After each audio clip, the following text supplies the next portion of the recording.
if you have type 2 diabetes, or you were just told you had pre-diabetes, I want you to hear something before we start. This is not a life sentence. Type 2 diabetes is not a disease that gets worse and worse until you're on insulin forever, no matter what you do. That is the old story. For a lot of patients, with the right work and the right meds, it goes into remission. Some people never see a diagnosis again after they get their A1C down. I'm Kevin Davis. I'm a family practice PA here in Knott County. I treat type 2 diabetes every day. I'm going to walk you through the whole conversation: what causes it, why it's reversible, the lifestyle changes that actually move the A1C, the modern medications that have completely changed what we do to help treat this disease. Now, what is type 2 diabetes? And here's a quick primer. Every time you eat, your blood sugar rises. Your pancreas releases insulin. Insulin is the key that opens up your cells so sugar can go inside and be used for energy. In type 2 diabetes, that key stops working the way it should. Your cells become resistant to insulin.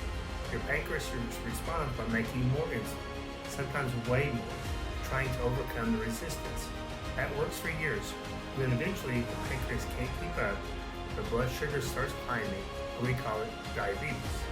Type 1 diabetes is a totally different disease, an autoimmune disease where the pancreas can't produce some insulin at all. Type 1 is not reversible. Today we're just talking about type 2, which accounts for about 90 to 95% of all diabetes in our country. And type 2 diabetes is the whole conversation here. Now, what actually causes type 2 diabetes? Type 2 diabetes has two big buckets of causes. The first one is genetics. If your parents have it, your risk is higher. If both do, it's higher still. Certain ethnic groups also have a higher risk. That part you don't get to choose. Lifestyle drivers, the ones you actually can influence your diabetes. And there are 5 that matter the most. Number 1 is visceral fat. The fat around your organs, not the fat on your arms. It's biologically active and drives insulin resistance directly. 2, ultra-processed foods. Constant blood sugar spikes from constant snacks and sweetened drinks drive insulin resistance over years. 3, lack of movement, especially skeletal muscle activity. Muscle is where you burn sugar. Less muscle usage, higher blood sugar. 4, chronic poor sleep and sleep apnea. Broken sleep raises blood sugar and worsens insulin resistance overnight. And 5, chronic stress. Cortisol raises blood sugar, and stress patterns also drive the eating and sleep problems that make things actually worse. If you have any of these, if you have any of the genetic risk factors plus a stack of lifestyle drivers, the timeline to type 2 diabetes can be surprisingly fast. But this is the same list where the fix comes into place. And yes, it's reversible. And now, the important part. The medical definitions of type 2 diabetes in remission is an A1C under 6.5 sustained for 3 months without medications. That's not a fringe idea. That's from the American Diabetic Association. For a lot of patients with early type 2 diabetes, say less than 5 years since diagnosis, not yet on insulin, remission is a realistic goal. The evidence is best when you have significant weight loss, about 10 to 15% of your body weight, and a lower carb or Mediterranean style diet, strength training, and better sleep. Bariatric surgery gets remission in even more patients. GLP-1 medications combined with lifestyle changes are getting remission in a lot of patients as well too. Now, here's a warning. Remission does not mean cured. It means the disease is quiet for now. It can come back if the lifestyle drivers come back also. But quiet for now is a lot better than progressive and permanent. For long-standing diabetes, insulin-dependent diabetes for patients with beta cell burnout, a full remission may not be on the table, but dramatic improvement always is. You do not have to accept that this disease just gets worse. The 5 lifestyle changes that move the A1C the most, in roughly the order that I would recommend focusing on. Number 1 is protein. Protein at every meal. Lower your ultra-processed carbs, especially get in 30 grams of protein at breakfast. Stops a blood sugar roller coaster. Number 2, Walk 10 minutes after each meal. Drops the post-meal blood sugar spikes by 20 or 30%, and it's free and anybody can do it. 3. Strength training twice a week. Building muscle is like building a bigger sponge for blood sugar. Massive impact on insulin sensitivity. Doesn't have to be in the gym though. 4. Sleep, including checking for sleep apnea. If you snore or wake up unrefreshed, ask for a sleep study. Untreated sleep apnea makes diabetes much harder to control. And 5, moderate weight loss. Losing 5 to 10% of your body weight moves the A1C significantly for most patients. Losing 15% puts many patients in remission. If you just do those 5 things for 90 days and you're on medications, your provider almost will certainly be adjusting your medicines down. But do not do the adjustments yourself, but you can do the work. Now, some medications, metformin is still the workhorse. The landscape today is different than it was 15 years ago, but metformin is still the first-line medication for most type 2 diabetes. It works mostly by reducing the amount of glucose your liver dumps into your bloodstream. It's cheap, it's been around forever, it's safe, it's weight neutral or causes mild weight loss. Side effects are mostly GI, nausea, diarrhea, upset stomach. Usually goes away in a few weeks or with the extended release version.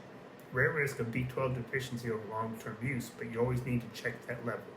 If you're a type 2 diabetic and you're not on metformin, ask your provider why. Sometimes there's a reason, often maybe there isn't.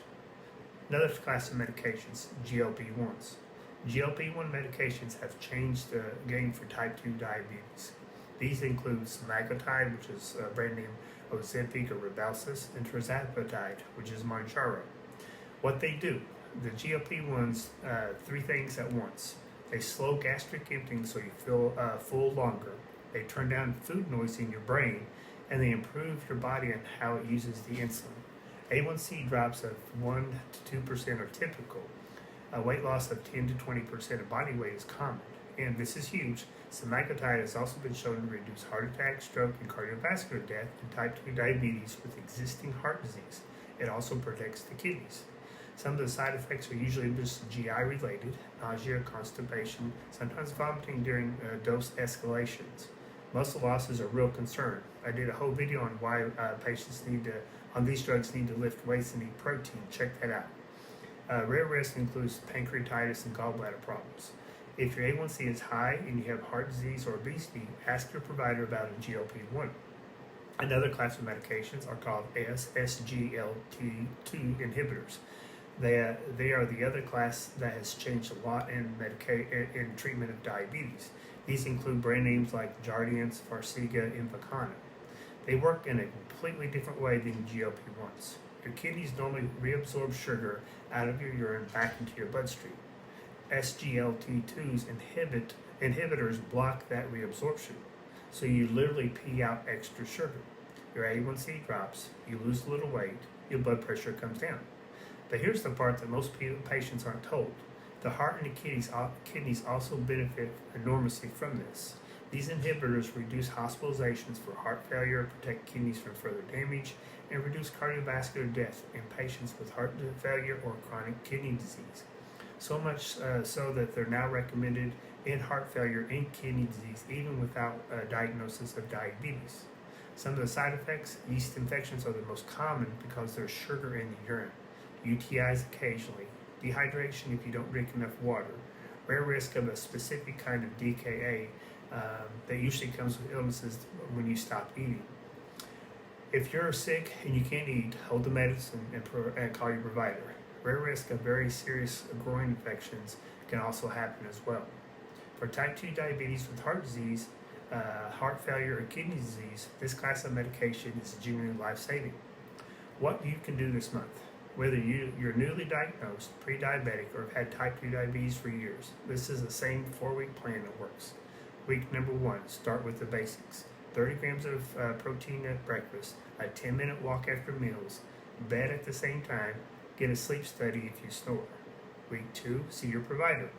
Bring your A1C and your medication list. Ask about the GLP-1s and SGLT2s inhibitors specifically if you're not on them. Ask if remission is realistic in your case. Week 3, add basic strength training, 2 days a week. Bands, dumbbells, body weights, whatever you have. Week 4, get honest about ultra-processed foods, sugary drinks, alcohol. Cut back significantly. Doesn't have to be perfect, just less for now. And check your A1C at 3 months. Almost every patient who does this sees the numbers move. Now, when to talk to your provider, and 5 reasons why you need to call this week and not later. Fasting blood sugar is over 200. Symptoms of high blood sugar, which is unquenchable thirst, frequent urination, blurred vision, unexplained weight loss. Also, symptoms of low blood sugar, shakiness, sweating, confusion, especially if you're on insulin or a sulfonylurea. In any kind of diabetic foot wound, in any chest pain, shortness, breath, or leg swelling. Those aren't the wait and see, those are get in there this week. Type 2 diabetes is not a life sentence. It's a disease we understand better than we ever have. The lifestyle work is powerful. The medications are better than they've ever been.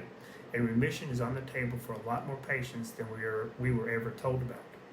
If this helps, subscribe. I do this every week. Share it with somebody who was just told they had diabetes or pre-diabetes.